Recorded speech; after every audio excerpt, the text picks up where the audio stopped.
একটি মাত্র 10 টাকার নোট কিভাবে একজন গরিব ছেলের পুরো জীবন বদলে দিয়েছিল জানেন? শেষ পর্যন্ত শুনুন। রিফাত নামে এক গরিব ছেলে প্রতিদিন স্কুলে হেঁটে যেত। একদিন রাস্তার পাশে সে একটি 10 টাকার নোট পেল। সে ভাবলো এটা দিয়ে বিস্কুট কিনে খেয়ে ফেলি, কিন্তু একটু পরেই দেখলো এক বৃদ্ধ খুব চিন্তিত হয়ে মাটিতে কিছু খুঁজছেন। রিফাত এগিয়ে গিয়ে জিজ্ঞেস করলো, চাচা কি খুঁজছেন? বৃদ্ধ বললেন, বাবা, আমার 10 টাকা হারিয়ে গেছে, এই 10 টাকার ওষুধ কিনতাম। রিফাত এক মুহূর্ত দেরি না করে টাকাটি বৃদ্ধের হাতে তুলে দিলেন। বৃদ্ধের চোখে পানি চলে আসলো। তারপর বৃদ্ধ বলল, তুমি তো খুব সৎ ছেলে। কয়েক বছর কেটে গেল। রিফাত পড়াশোনা শেষ করে অনেক চাকরির পরীক্ষা নিল, কিন্তু কোথাও সুযোগ পেল না। একদিন সে একটি প্রতিষ্ঠানে ইন্টারভিউ দিতে গেল। ইন্টারভিউ বোর্ডে ঢুকে সে অবাক হয়ে গেল। সামনে বসে আছেন সেই বৃদ্ধ। বৃদ্ধ হাসলেন এবং বললেন, আমি তোমাকে চিনেছি। অনেক বছর আগে তুমি আমার হারানো 10 টাকা ফিরিয়ে দিয়েছিলে। আমি তখনই বুঝেছিলাম তুমি সৎ মানুষ। এরপরও বৃদ্ধ শুধু পুরনো ঘটনার জন্য চাকরি দিলেন না, তিনি রিফাতের যোগ্যতা, পরিশ্রম আর ইন্টারভিউ দেখে তাকে নির্বাচন করলেন। শেষে বললেন, সততা মানুষকে সুযোগ এনে দিতে পারে, কিন্তু সেই সুযোগ ধরে রাখতে লাগে নিজের যোগ্যতা। রিফাত বুঝতে পারল, ভালো কাজ কখনো বৃথা যায় না। পরিশ্রম আর ইন্টারভিউ দেখে তাকে নির্বাচন করলেন।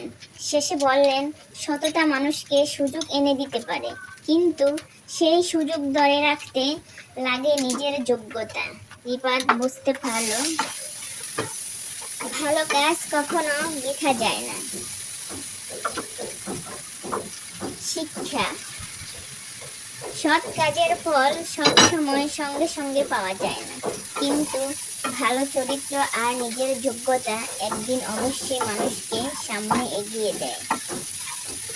আপনি হলে কি 10 টাকাটা ফিরিয়ে দিতেন? কমেন্টে হ্যাঁ বা না লিখে জানান। ভিডিওটি ভালো লাগলে একটি লাইক দিন। খুব বেশি ভালো লাগলে ফলো দিন।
ভিতরে ধোঁয়াটা দেখা ভালো করে। দুটো কাঠ নিলে দেখা যায় আমার কাছে নিতে দেখা যায়। না ওটা খুলো আমি এরকমই দেয় স্টোরি দিয়ে একটা মানুষের লাশ রান্না করতেছে দিয়ে স্টোরি দিয়ে এইবার